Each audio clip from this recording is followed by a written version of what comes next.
Welcome to Day 1 at Extensive Enterprises, the premier global resource for commerce and finance management. We are excited to have you join our team as you were hand-selected from a pool of thousands of eligible candidates. So let's just say we have high expectations of your performance. Over the next few weeks, you will have the pleasure of meeting our co-CEOs Tomax and Xamot as they walk you through the beginning stages of our elite Viper Associate Training Program.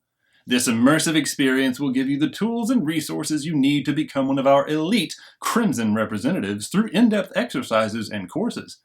You'll lose yourself to the experience, and we're counting on it.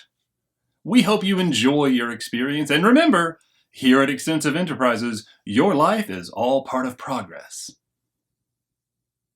Hey everyone, my name is Jonathan, aka JK of JK Collects. I'll be posting a new episode at least once a week, if not more. If that sounds of interest to you, please click that little like button and subscribe so you don't miss any episodes. In this episode, we are taking a closer look at the Hasbro 6-inch scale G.I. Joe Classified series, the Crimson Twins, Tomax and Xamot.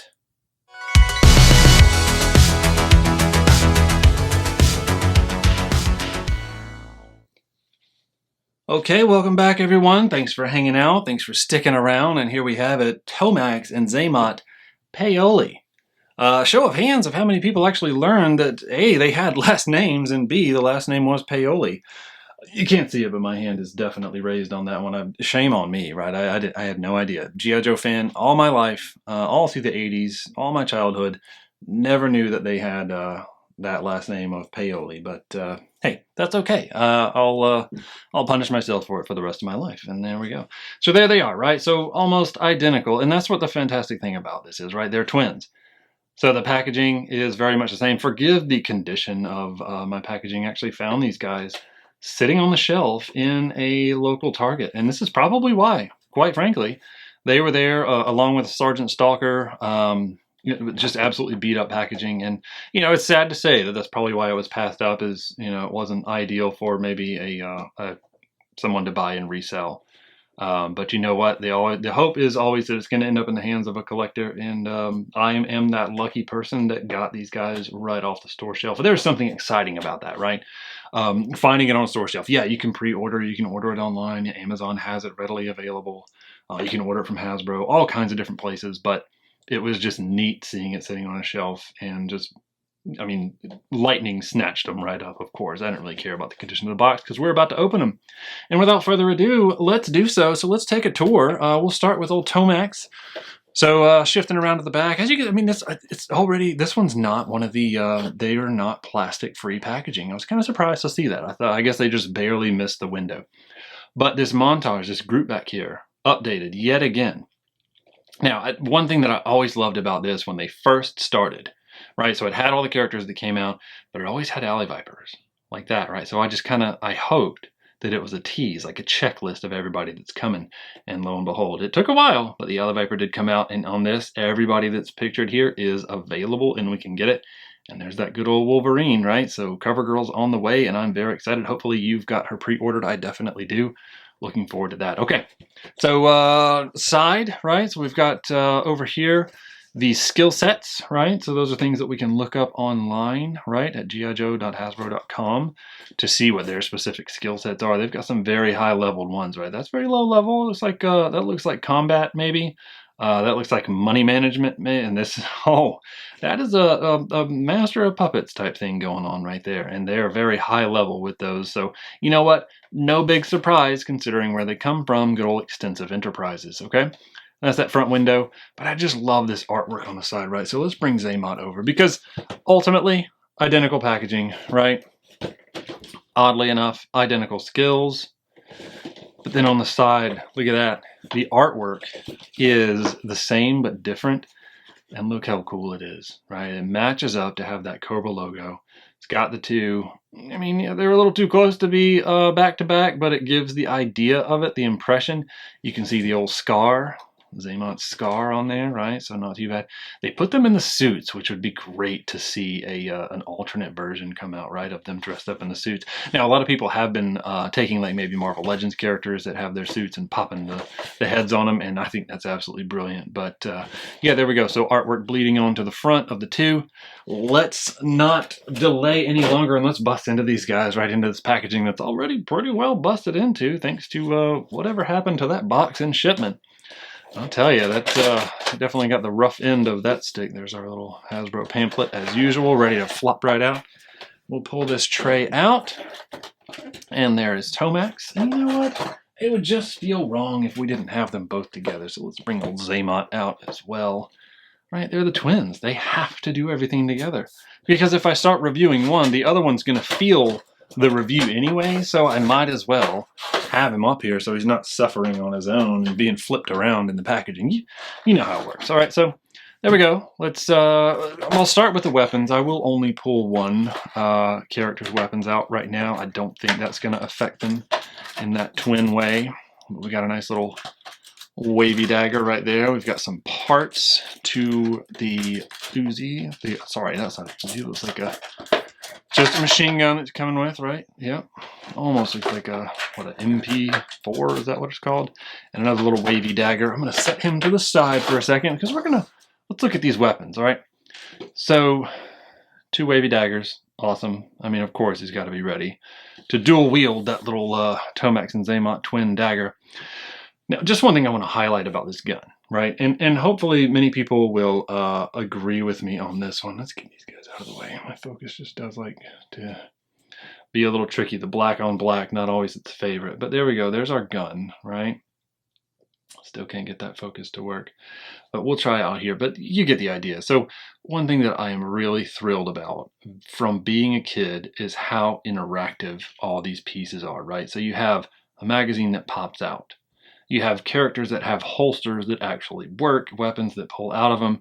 You have a silencer that you can strap on or that stick into this thing. I mean, that's the kind of stuff that as a kid, we always wanted. Does it serve any major purpose? No, it's just an extra little bit of detail. And it just shows you that people who are behind these were fans and played with these themselves and definitely spent a lot of time maybe in the archives and figuring out what works great. What can we improve? And let's bring it out to the public. Okay, so there we go. Same weapons for both of them, right? Dual daggers. We've got the machine gun with the removable clip and silencer. So let's pop this lad out. One thing, another that I appreciate about these, they don't have all those crazy little ties holding them in place, right? Those things that kind of get in the way of getting the figure out and just being able to start looking at it and reviewing it, right? Okay, now we've got him out. Let's pull the other.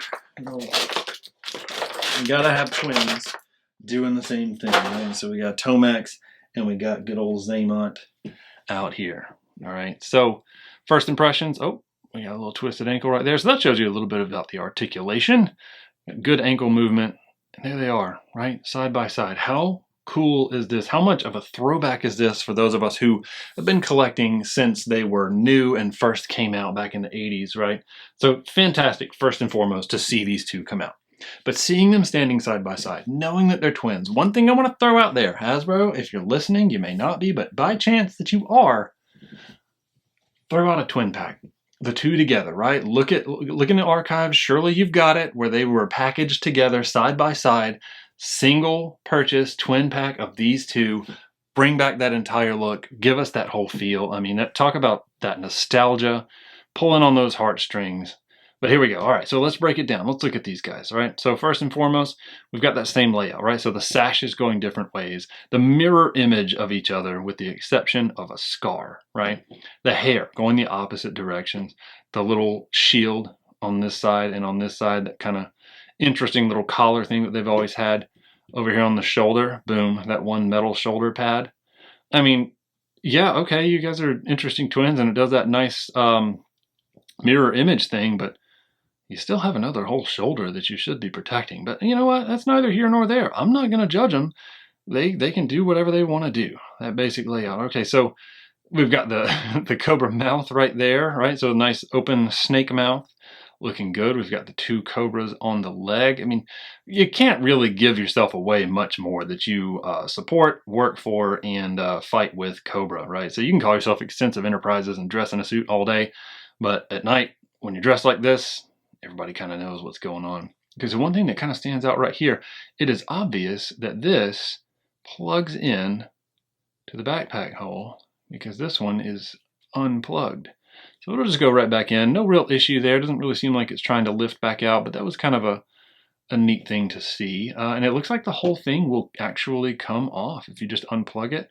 Looks like the sash is ready to move. Yeah, it would come off of the figure if I wanted it to. Look at that. Look how easy that is. Now you can do even less differentiators between the two. You really would have to look for the scar to figure out which one's which, right? So that's kind of cool. I'm going to leave that off right now because that's kind of a fun little differentiator. And we're going to use him. This guy looks like he's a little bit wobbly right there. See that? At the that torso shift, but that's okay.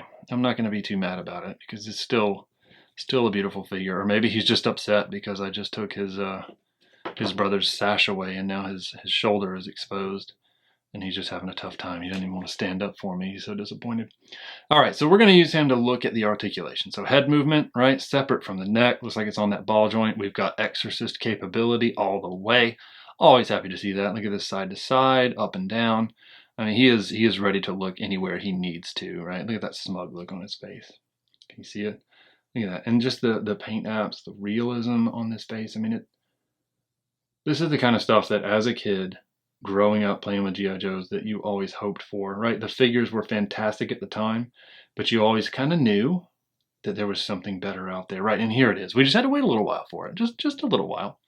Neck, the plastic color doesn't really match the paint color right here where we've got the V of this shirt. It's a pretty deep V too, right? So, you know, good for them dedicating themselves to the deep V. A little bit of blue showing through right there, so the paint kind of missed the mark on that one. But it is kind of tough, right? So with the neck having ability to move, it could scratch some of that paint or scrape some of it off. But this looks like it's genuinely just a bit of a miss with the paint. But that's okay, right? Not too bad. Butterfly joint right here on the shoulder, so good for that wider flexibility. Moves up, so we got pretty good movement there. Bicep rotation, yep, good to see that. Look at these pinless double elbows. Yes. I mean, I know that maybe everybody's making a big deal of it and it's not necessary. I just think it's fantastic. Yet another movement towards that realism that we always want in these figures, right? So you don't have those pins poking through. Not that there's anything wrong with pins, but it's always good when they're not there. So rotation right here at the beginning of the glove, a little bit of a wrist, but we also have at the wrist more rotation. And do we have any kind of flexibility in there? Doesn't seem like it's giving me a whole lot. Let's get up in there. Do we have anything? It doesn't really seem like we've got too much there. No. But same on the other side. This one has the silver band, and that does move. Probably a separate piece, right? So if you pulled the hand out, this would probably slide off. Maybe the same with this one, just because it has that movement. And the wrist does rotate. Don't really have much. Looks like it might be able to go a little bit, yeah, a little bit up and down, right, for holding the weapon, yeah. So that kind of helps with that one. And this one does give a little bit. There we go. Got a little bit more confidence in seeing that one had it. And there it is right there. You can see it. It's kind of barely showing. Okay. As we saw with the other one, there we go. That kind of broke free. Good torso bend right there in the middle. I have no problem with that being there, right? So a lot of people don't really like that line. I don't really think it's too much of an issue unless you want to focus on it. I appreciate the additional capability that it gives as far as flexibility and articulation. We've got hip, waist rotation right there. Legs, pretty good, right? It's got that pull down that I always mention whether a figure does or doesn't have, which really helps with that flexibility and getting, look at that, there's that twin split, the crimson split, if you will, right? And then the legs just kind of, you got to make sure to pop them right back up or it looks a little bit funky. Holster, functioning holster, right, for one of the blades, and then the other one goes right down here, so both of them ready for battle. Got a little pouch right there. Hey, maybe one day we'll have opening pouches just to hold whatever. Maybe they put their cell phones in there now. It's modern times. Paint apps on the belt, we'll say the crotch piece and the shin guards and the thigh guards, all looking pretty good, right? We've got a rotation right here for the calf. underneath these double pinless knees, which are fantastic. Let's see, can we get that other one to break free? Maybe. Oh, there it goes. Okay. Yeah, a little bit of effort, but it broke free. Those guards looking good. No real issues with the paint on those. Looking pretty clean on the back. Around the back, we got these little straps, kind of holding them a little bit tighter, right? So there's a boot, and it's like there's a line for these shin guards. So it's like it's a separate piece on there. So yeah, looking good. Nice rotation there. And then of course the foot has good swivel side to side, and good for that broken ankle look that, gosh, is so painful to see. So there we go. That's our guy. And you know what? I just got to do it because there's just something so satisfying about being able to do this. I think you guys who have been collecting long enough can agree with that one. But let's put him back with his brother. He's already been through enough, and he's just been standing there experiencing that and feeling it. So look at that, and let's see how easy it is to get him to just stand up without a whole lot of effort, hopefully, and without falling back. There we go. So there we have it. The Crimson Twins, Tomax and Xamot. So yeah, welcome to Extensive Enterprises. Well, that about does it. Thank you for checking us out and for joining us on this collecting journey. Look for a new video each week, if not more. Be sure to subscribe and click that like button. It would really help us out, and it would mean a lot to me. No matter what, thanks for taking the time, and we are all in this world of collecting together. Let's look out for each other. Thanks.